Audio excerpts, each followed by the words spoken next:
Mina mató a su mujer con un cuchillito de palo carapa del tamaño de él. Don Antonio Mina mató a su mujer con un cuchillito de palo carapa del tamaño de él. A tira la la, a tira la la, a tira la la, desde Pico a Luna Guaná. A tira la la, a tira la la, a tira la la, desde Pico a Luna Guaná. Un jarro de agua y un dulce, el turrunero. Un jarro de agua y un dulce, el turrunero.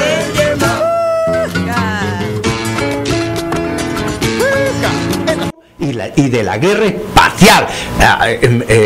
¿Me entienden, estimados amigos? Y estamos hablando de guerra de satélites, ¿ah? Guerra de satélites y submarinos y portaaviones atómicos.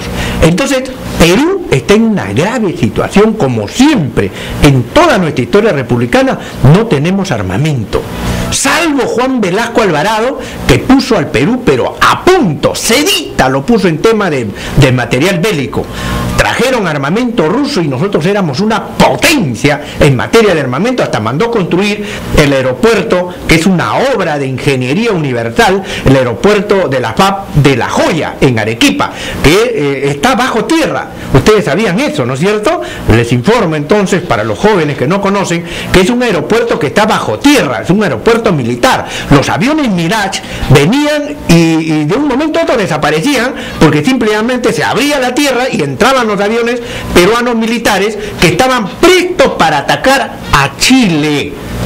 Ese era el proyecto de Velasco Alvarado, terminar de una vez el problema con los chilenos, porque este piurano ya previó que los chilenos querían tomar, y como que lo han hecho, han tomado el Perú financieramente. Entonces hay submarino atómico que tiene la Marina brasileña. ¿Y nosotros qué? Justicia social, dos temas. Para justicia social, lo principal es considerar educación y salud. Cualquier gobierno de izquierda en el mundo, cualquier gobierno que le interese la justicia social, potencia estos dos sectores, educación y salud. Porque la educación, para empezar, goza del principio, dentro de la justicia social, del principio de la gratuidad de la enseñanza. Cero gasto, ¿no es cierto?, para el padre de familia, para la familia. El Estado asume la educación de las criaturas desde el jardín hasta la universidad. Entonces, en educación tenemos uno de los brazos fundamentales para identificar la justicia social. Segundo, la salud, que debe ser la seguridad de la cuna hasta la tumba. Esos son, digamos, los dos pilares fundamentales. Ahora, se pueden agregar otras cosas más, empleo, etcétera, etcétera, pero la justicia social se basa fundamentalmente en estos dos pilares fundamentales, que estos planes de gobierno un poco como que han estado jugando a medias, ¿no?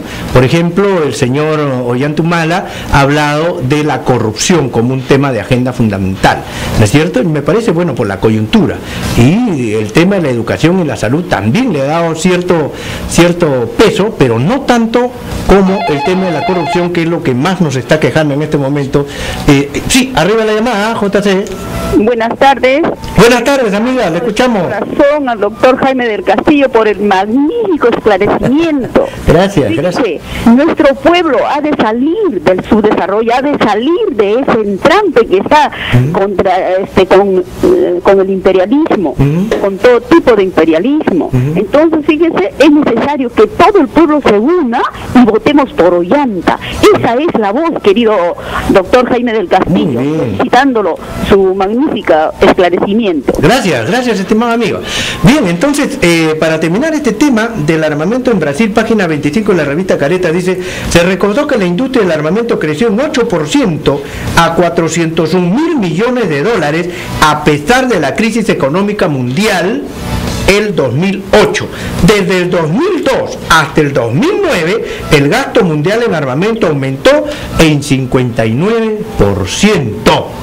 Así que, y ojo, China acaba de aumentar su presupuesto en gasto militar. O sea, va a fabricar más armamento. Mientras que algunos dicen, no, Perú, ¿para qué va a comprar? No, no, no. El desarrollo, la industrialización pasa por tener unas fuerzas disuasivas realmente tales. fuerza disuasiva de verdad, no con pistolitas de juguete y con cañoncitos de papel cambucho, no. Así que esto me parece clave. Por eso es que refuerzo mi tesis de que para ir a un desarrollo sostenido del país necesitamos tener tres patas que estén bien sólidas y bien puestas, ¿no es cierto?, bien fijas y equilibradas. Uno, que es el tema de las Fuerzas Armadas y Fuerzas Policiales con armamento, ¿no es cierto?, y que esté vinculada a la ciencia y tecnología nacional, o sea, estamos hablando de la educación, ciencia y tecnología nacional nativa, y que esto también esté amarrado a las empresas privadas nacionales, porque por ejemplo, está bien que se explote el oro, el cobre y todos los metales, pero necesitamos que exista un porcentaje de inversión nacional en todas esas explotaciones, en todas ellas. Entonces creo que esto es fundamental, porque vuelvo a repetir, mi sueño es que hayan también bancos poderosos de los Quipe, de los Mamani, ¿no es cierto?, de los Pumacagua y de todos los peruanos, tal y como somos. O sea, creo que eso es fundamental. Mirko Lauer ha escrito hoy día en su columna El Observador, no me esperen en abril, sobre la campaña aburrida, según él, haciendo eco de su gran amigo Alan García. Entonces, uno de los párrafos dice, pero no hay que desdeñar el efecto adormecedor adicional causado por encuestas que casi no se mueven. El pasado reciente no ha acostumbrado a procesos electorales ricos en sorpresas y victorias por un pelo. Así fue el photo finish municipal de octubre. Esta vez tenemos al inesperado, al peligroso, al tambaleante, ¿correcto? Pero lo que no dice Mirko Lauer es que esta campaña es aburrida porque así se está induciendo. Así se está induciendo. El Ollantaytamala no ha entrado con todos los fuegos porque dentro de la estrategia electoral ya está clara. El mismo Ollantaytamala acaba de declarar que ya logró que el antivoto antihumalista, el antivoto contra él, ¿no es cierto?, haya descendido bastante. Ahora, por eso es que está pidiendo ya el debate, ¿no es cierto?, conforme nosotros dijimos en su oportunidad que ya era hora que este señor se ponga los borceguíes y pise fuerte, porque ya hay un colchón seguro. Muy bien, de otro lado ha escrito el señor Augusto Álvarez Rodríguez en su columna Claro y Directo, página 8 del diario La República, como es costumbre, ha escrito sobre el auxiliarismo de PPK. ¿Qué es lo importante de este artículo de Augusto Álvarez Rodríguez? Que ya les dio vergüenza a todos los amiguitos de PPK el de defenderlo y de presentarlo como el gran outsider, como el salvador del Perú, el que va a llegar por los palos y va a ganar las elecciones. Me parece correcta la posición de Augusto Álvarez. Señor, efectivamente, gracias por hacernos recordar. Justo había un problema al respecto, porque tenía que enviarse el representante y tenía que reunirse pues los fiscales supremos para ver ese tema, inclusive con Gladys Echaíz, pero nosotros estaremos atentos, ¿ah? Muchas gracias por su anotación, estimado amigo, porque ya he dicho, ¿no?, ya he mencionado en su momento, este Jurado Nacional de Elecciones y Magdalena Chu a mí no me presta ninguna garantía. Hugo Civina se sobaba con el fujimontesinismo y hemos visto que es blandengue. Le comienzan, como dicen los chicos en el barrio, le comienzan a temblar los churumbeles y el señor se derrite como heladito, ¿no es cierto?, al mediodía. Entonces, si tenemos ese tipo de personajes, pues ni hablar, ¿no? Hay que estar muy atentos. Entonces, me parece bien que el señor Augusto Álvarez Rodríguez haya dicho que PPK no va, pues. Eso es lo que, en pocas palabras, el señor, el articulista bajo comento, ha confirmado lo que nosotros hemos mencionado hace varias semanas atrás. PPK no va y es una pérdida de tiempo, es un muerto viviente, simple y llanamente, ¿correcto? Ni su plata, ni sus millones de dólares lo van a levantar a PPK, ya es muy tarde. O sea, y es una demostración, ¿eh?, que el pueblo peruano ya tiene una posición realmente clara, porque esos indecisos no han sido enamorados tampoco por PPK, ojo, ni tampoco por Toledo, y ese 35% de Giovanna Peñaflor es bastante decidora. bastante decididos, porque esos indecisos pueden ser indecisos bamba, porque ya pueden tener bien definida su votación, sino que están esperando que se aclare un poquito más el panorama, ¿no? Entonces, este debate que sí se da entre Ollanta y Toledo, creo que podría ser positivo. Lo que sí estoy un poco que me ha hecho sonreír el señor Augusto Álvarez Rodríguez es cuando se pone a hablar de cosas que no maneja, ¿no? Cuando quiere definir el tema del outsider con un artículo de Antonio Zapata, que Antonio Zapata es historiador, pues, ¿no? Entonces, por ejemplo, ha dicho lo siguiente. Ha dicho, sí serían outsider, en cambio, Juliana Reimer y hasta Rafael Belaúnde o Manuel Rodríguez Cuadro por su bajo reconocimiento ciudadano. O sea, un outsider no se identifica, no se tipifica por el bajo reconocimiento ciudadano, estimado amigo. No, sí, precisamente un outsider es outsider porque tiene un alto reconocimiento electoral.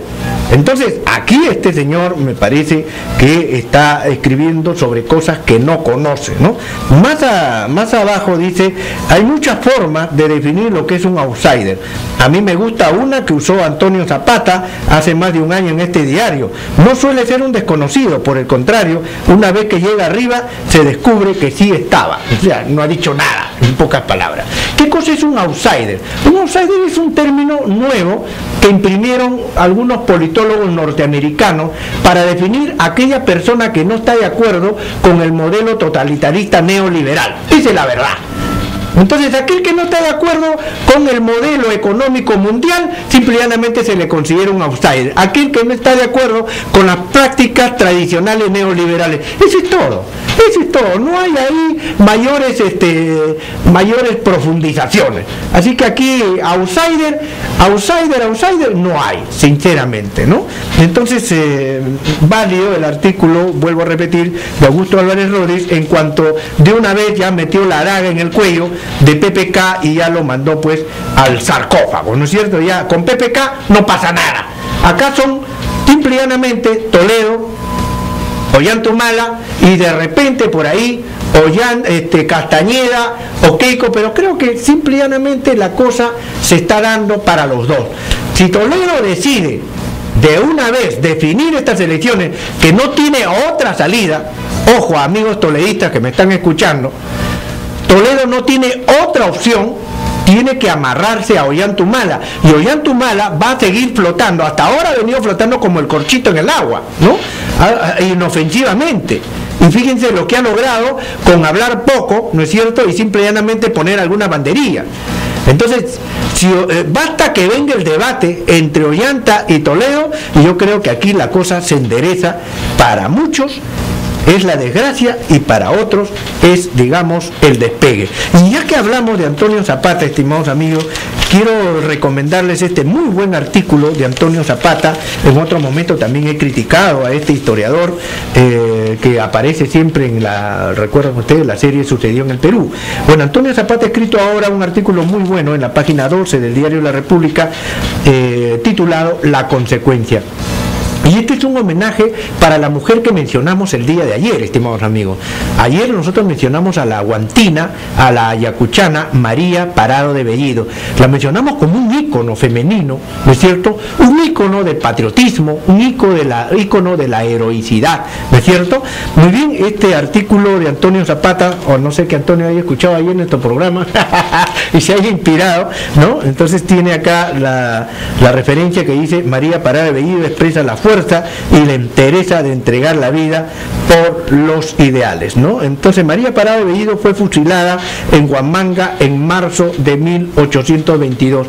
Esta mujer con toda su familia se habían entregado a la causa independentista. Su esposo, sus hijos, sus hijas. Y simplemente los realistas, en ese tiempo los españoles, lograron capturar o interceder una carta donde ella estaba dando ciertos datos sobre los movimientos independentistas. Ya San Martín estaba en Perú y ya había declarado la independencia del Perú. Al capturar esa carta cae María Parada de Bellido y luego la amenazan con matarla, ¿no es cierto? La llevan a la Plaza de Armas de Huanta y en cada esquina le gritan que si no delata al independentista ella va a ser muerta. Se queda en silencio en las 4 esquinas, sus hijas se arrodillan, le lloran, le ruegan que por favor delate al peruano patriota. Ella se queda en silencio y luego es fusilada. Esta peruana nunca debe ser olvidada. Esta peruana debe ser siempre recordada. Y te agradezco, Antonio Zapata, que nos traigas esos hechos importantes de la historia que la juventud debe saber. Otro artículo que no debemos olvidar, ya que se nos va la hora, es el redactado el día de hoy por Juan Carlos Tafur. Realmente es un artículo violento, brutal. Es la página 4 de la columna editorial de Juan Carlos Tafur. Se llama El discurso del mudo. Y prácticamente Juan Carlos Tafur le ha dicho al señor Luis Castañeda Locio, le ha dicho ignorante, le ha dicho mediocre, le ha dicho tú ya no tienes nada que hacer en estas elecciones. Tú no le ganas, pero ni al perrito de la esquina, en ninguna carrera, pero ni de 20 metros. Eso es lo que le ha dicho en pocas palabras el señor Juan Carlos Tafur. Puedo leer algún párrafo pequeño, dice: es de lejos el candidato más débil e inconsistente. Si de lo que le convendría a Toledo se tratase, enfrentarse a Keiko es lo que mayor desvelo debería causarle. Abajo, por lo demás, toda la prensa palaciega se la juega entero a favor suyo y no pasa nada. No son pues las portadas la causa de su desplome. Sabemos que la inteligencia no es precisamente una de sus virtudes, pero la poca que exhibe podría utilizarla mejor. ¿Correcto? Ya está claro el panorama, pues. Nosotros hemos dicho acá, Castañeda Locio no está para estas cosas. Pues este señor cree que todavía está postulando a la alcaldía de Huamancaca, está ofreciendo hacer obras, cemento. Ese señor está fuera de foco. Keiko Fujimori, que debería estar en prisión. Así que nosotros ya sabemos cuál es la tendencia. Prepárense para el día viernes para la encuesta que vamos a hacer en el programa Yo Se Opino. Les agradezco.